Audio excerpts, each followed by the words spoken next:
Pedrini, benvenuti a New Road. Oggi sono in compagnia dei DLH Pop.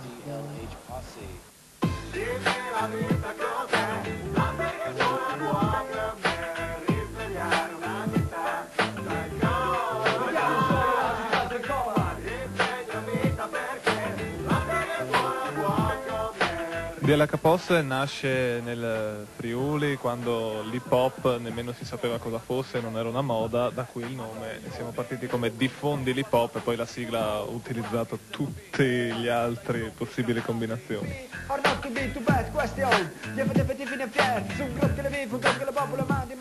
Cantiamo in friulano perché è la nostra lingua. Iseri vai furlanetti, s'accoglie i pupetti con detti e mottetti da spazio e va insegnando agli angeli il suo nuovo passo sereno. Scuoti la testa, io di nuovo son detto, tu sei parte del sogno e balli ancora presto. La band non è formata solo da voi tre, mancano due elementi. Mancano Luana e Skyle, che sono due breaker, infatti lo spettacolo di DLH è formato sì da musica, sì da voce, ma anche dalla breakdance, il ballo tipico della cultura hip hop, che nei nostri concerti si vede spesso e volentieri. Una coreografia, la poesia più di un haiku.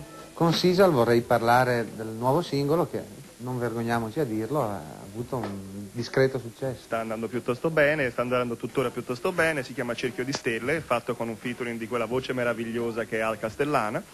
Si tratta di una canzone che abbiamo scritto per beneficenza in memoria di nostri amici che sono scomparsi, Ciucciu, Alvin, Goran e Ilenia, distribuito dalla Warner, quindi si trova in tutti i negozi di dischi, in tutti i negozi di musica, ma tutti i proventi vanno in beneficenza alla Fondazione Lucchetta per l'aiuto ai bambini vittime delle guerre. Un quaderno con parole erranti, perché mi duole ricordare che mi manchi. Freestyle.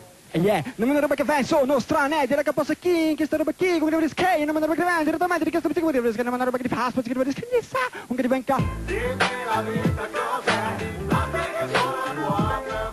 L'appuntamento con New Road è la prossima settimana alle Friuli. Questi erano i DLH Posse.